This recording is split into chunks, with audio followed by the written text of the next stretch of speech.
آپ کی زندگی کی تنظیم ہوگی اسی طرح سے آپ دوسروں کی زندگی کی تنظیم کرتے رہیں گے. اللہ تعالیٰ آپ پر اپنی رحمتیں برکتیں نازل کرے اور اللہ تعالیٰ ہماری زندگیوں میں ایسی برکت دے جس کی وجہ سے ہم کامیاب ہو جائیں, کامیابی کے لیے کوششیں کرنے والی ہو جائیں. السلام علیکم ورحمۃ اللہ وبرکاتہ. ابھی بیٹا بول کے کہنا جو بھی بات کرنی ہے. آئیے فرزانہ آئیے, نماز کے بعد کے اذکار سیکھیں گے.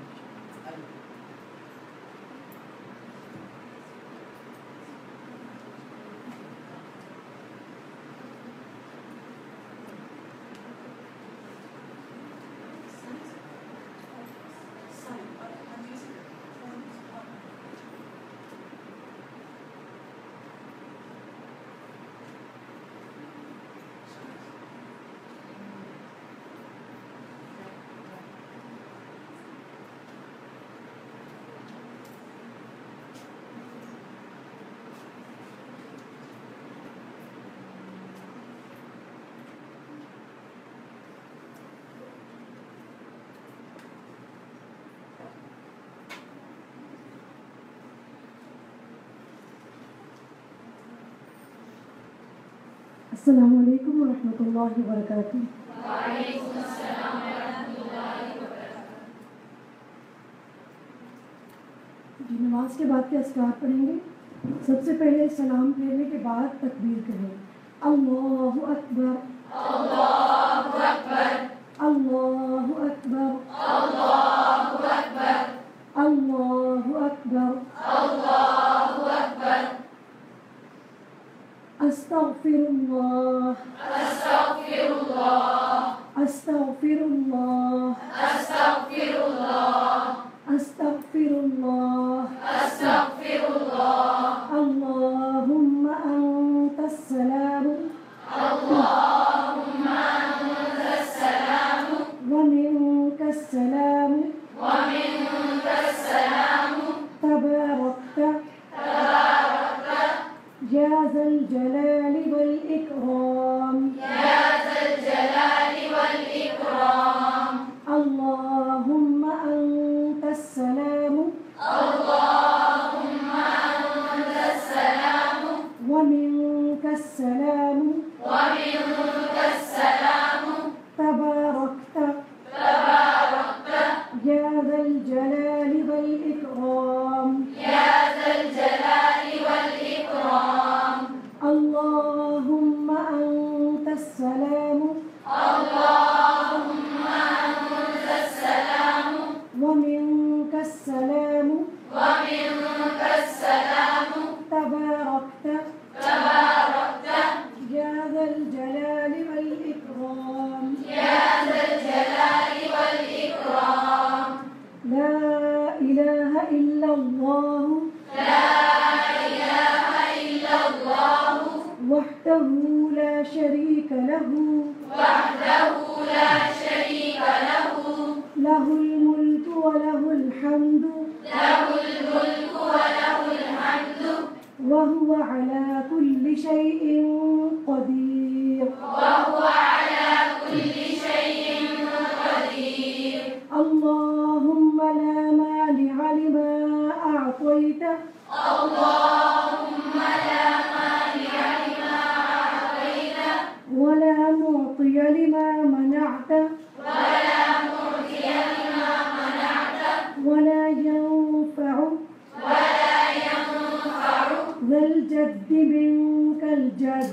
ذا الجد منك الجد. لا إله إلا الله وحده لا شريك له لا إله إلا الله وحده لا شريك له له الملك وله الحمد له الملك وله الحمد وهو على كل شيء قدير. وهو على كل شيء قدير. اللهم لا مانع لما أعطيت اللهم لا مانع لما أعطيت ولا معطي لما منعت ولا معطي لما منعت ولا ينفع ذا الجد منك الجد. ولا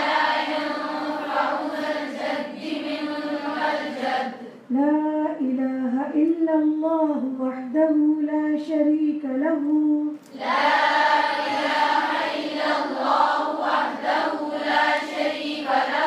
له الملك وله الحمد وهو على كل شيء قدير لا حول ولا قوة إلا بالله لا إله إلا الله لا إله إلا الله ولا نعبد إلا إياه له النعمة وله الفضل وله الثناء الحسن لا إله إلا الله مخلصين له الدين ولو كره الكافرون الله لا إله إلا هو الحي القيوم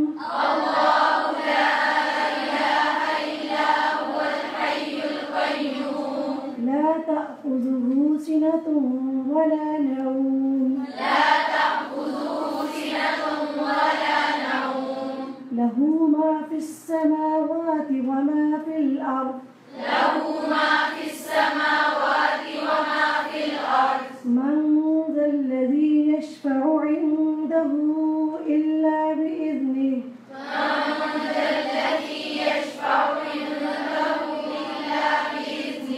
يعلم ما بين أيديهم وما خلفهم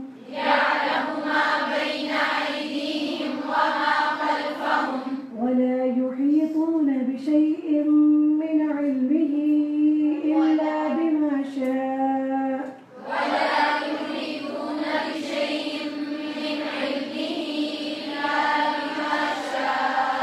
وسع كرسيه السماوات والأرض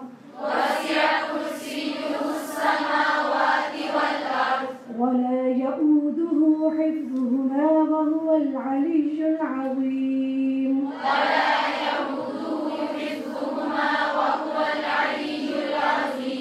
اللهم أعني شكرك وحسن عبادتك اللهم أعني على ذكرك وشكرك وحسن عبادتك اللهم أعني على ذكرك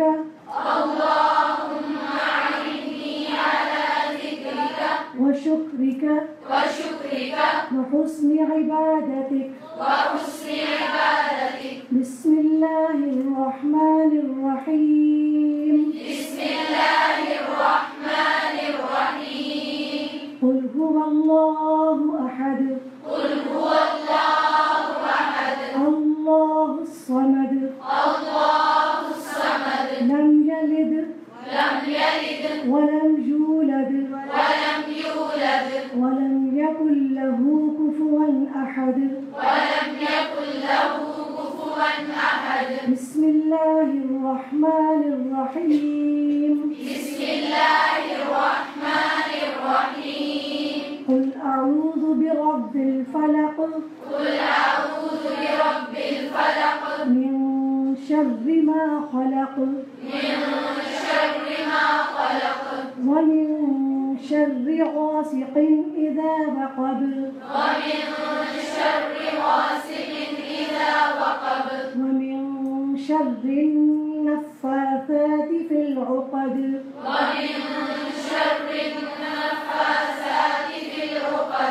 ومن شر حاسد إذا حسد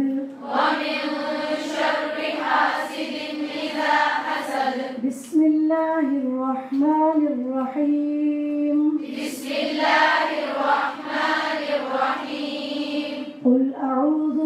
برب الناس ملك الناس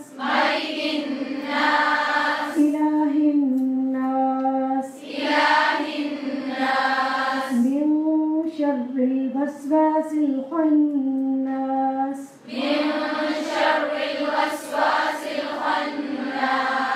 الذي يوسوس في صدور الناس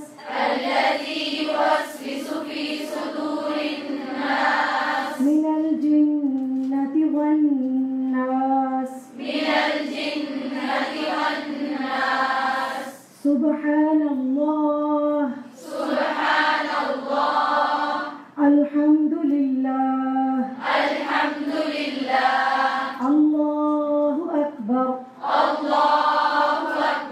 لا إله إلا الله وحده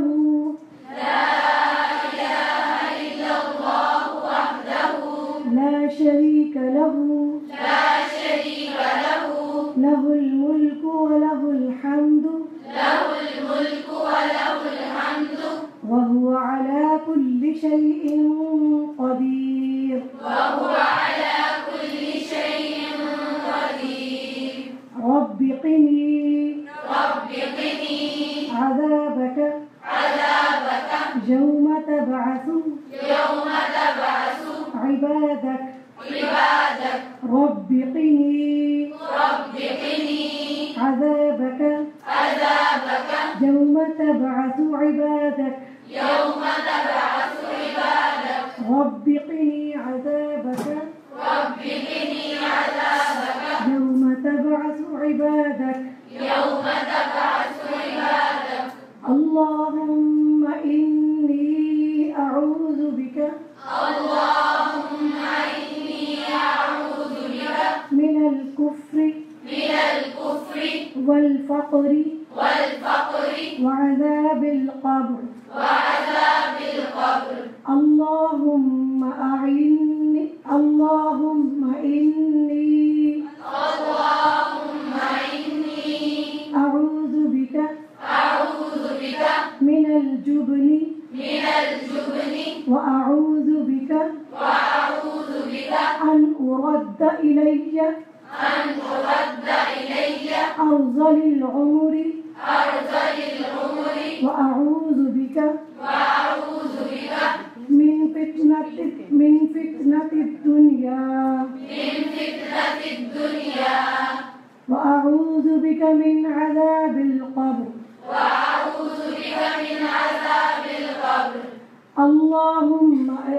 اللهم إني أعوذ بك من الجبن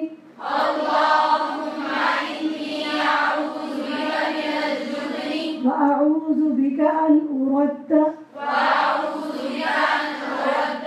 إلى أرذل العمر وأعوذ بك من فتنة الدنيا وأعوذ بك من عذاب القبر اللهم اغفر لي ما قدمت وما أخرت وما أسررت وما أعلنت وما أسرفت وما أنت أعلم به مني وما أنت أعلم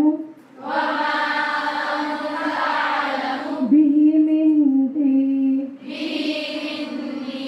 أنت المقدم وأنت المؤخر لا إله إلا أنت اللهم إني أعوذ بك من عذاب القبر اللهم إني أعوذ بك من عذاب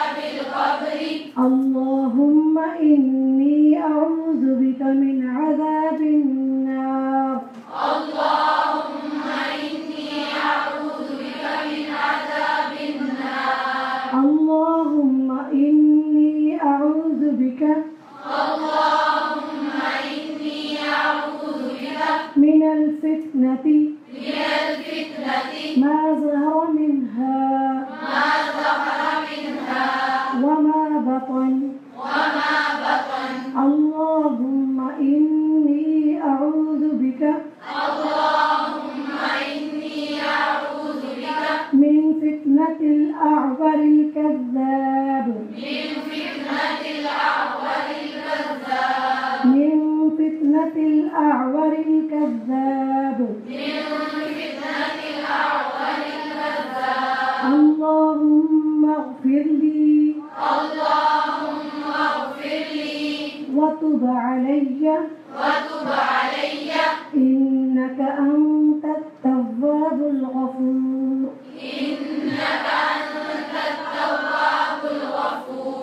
سبحانك وبحمدك لا إله إلا أنت أستغفر الله وأتوب إليه سبحان الله وبحمده عدد خلقه ورضا نفسه وزنة عرشه ومداد كلماته اللهم إني أسألك علما نافعا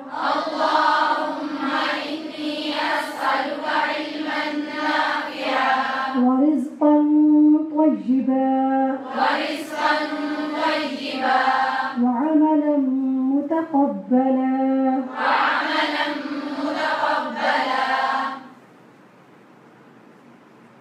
سبحان الملك القدوس رب الملائكة والروح اللهم اغفر لي وتب علي إنك أنت التواب الرحيم